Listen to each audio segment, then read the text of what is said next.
Hey everyone, welcome back and happy Thursday. All right, guys, so tomorrow kicks off the BravoCon festivities. This is going to be absolutely insanity, but yeah, here we go. Like I can't wait to see how all of this plays out, what all of the headlines are going to be, what everybody's talking about. It really will be an interesting weekend. And I wanted to get ahead of a lot of the things that came out yesterday while we were on the plane. Of course, like right before BravoCon, when we're about to see everybody, we know that Mary Cosby teaser for the new documentary came out. I was like, oh, of course, like right before. Yeah, that sounds great. Here we go. So I wanted to talk about it a little bit since I'm going to be in it. Yeah. Smash the like button, show some love. If you're not subscribed, get subscribed, and let's go.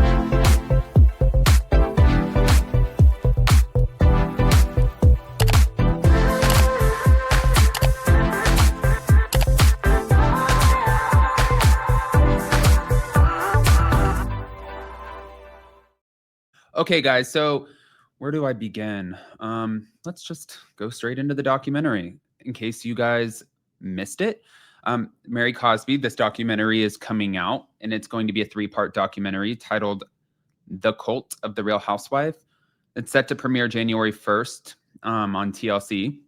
Now, the docuseries investigates her role in her church, Faith Temple Pentecostal Church, which was founded by her grandmother, Mama Rosemary Cosby, and is now co-led by Mary and her husband. So former church members, including the family of the late community leader, Cameron Williams, they appear in the documentary to give their firsthand accounts of their experiences in the church. Now, the allegations include claims that Mary and Robert Sr. run the church in a cult-style way, exerting like a lot of intense control, demanding money, gifts, isolating members, acting as spiritual authority figures. But Mary has publicly denied that the church is a cult, saying that there's no cult and insisting that the allegations are false.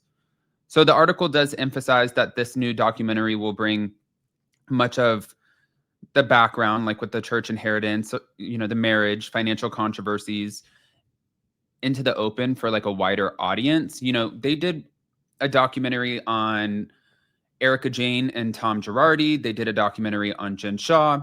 What I'm going to say is this: when I was brought in to do this documentary, because I've seen a couple different comments where some people have said, like, Adam, why are you even in this? Or Adam, how could you? Or, what was the point of you being there?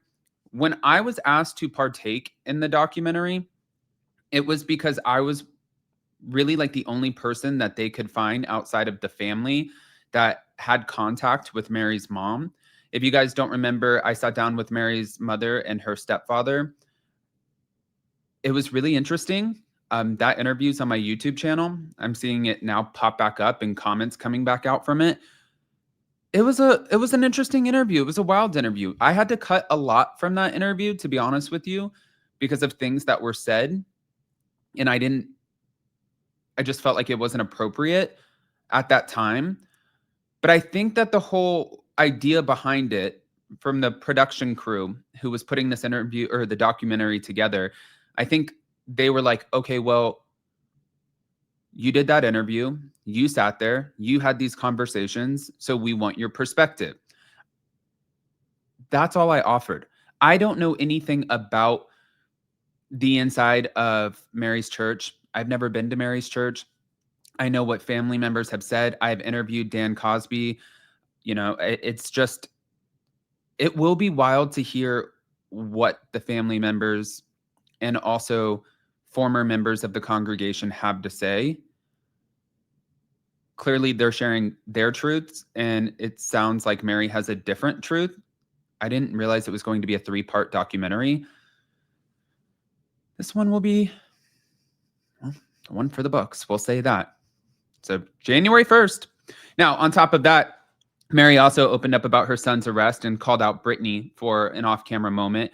She spoke publicly about her 22-year-old son, Robert Cosby Jr., and his arrest in September, following the domestic incident where he allegedly attempted to break into his father-in-law's home through a dog door and assaulted someone, is what they're saying.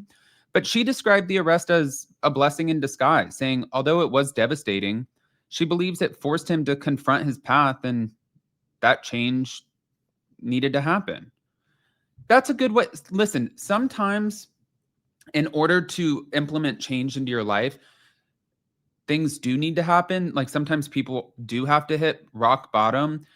I don't wish this on Mary. I actually, too, seeing some of like the negative comments towards me after the teaser came out, I was just like thinking in my head, I'm like, I don't wish anything negative on Mary. I've only met Mary one time. It was a very pleasant interaction. Nothing bad to take away from that interaction. And I'm curious to see what she thinks about, like, clearly she's not going to love this documentary. They're calling the church a cult. I'm sure she's not excited about this. Okay. Back to it. Back to it. And like I said, just because they call it a cult doesn't mean that it is a cult. But again, she revealed details of his past drug and mental health struggles, saying that he had used substances including heroin, Xanax, pasta, and that he also said that he felt like a stain in the world. That scene was devastating. She said that she previously received DMs from followers about her son's behavior, which led her to ask him directly what was going on. That was captured on camera on the show. If you guys, I'm sure you remember. But regarding his relationship, Mary claimed that she doesn't believe his wife is legally married to him and that the two were living in Mary's home before her intervening. But she took aim at her castmate Brittany Bateman too, saying that she wasn't proud of Brittany and she called her thirsty, agreeing with that whole remark made by Andy Cohen for being performative and filming. She said, save it for the cameras type moments, like, Brittany, what are you doing? You're always doing too much. But Mary teased that Salt Lake City season 6, it's amazing, it's beautiful, it's captivating, though she did exclude Brittany from the praise. All right, really, most importantly, I want to hear what you guys think about this upcoming documentary. Like, will you guys be watching it? What are you guys expecting from it? Again, let me also just add to this. I don't know what the other people who sat down in those chairs, I don't know what they said. I don't know what they talked about. I was not privy to that information, just like people were not privy to anything that I said. It was a closed set, just you and the producers, cameras all around. You're sitting in a chair, the doors are closed, nobody else was in there, and I'm sure everybody got the same treatment. And you're not supposed to talk about like what happened outside of it. So I'll be watching with fresh eyes, just like all of you guys. I mean, I know what I said, but I don't know anything about what they said. This is going to make BravoCon very, very interesting. All right, guys, pop off in the comment section, smash the like button, show some love, and we'll see you in a little bit. Love you guys. Bye.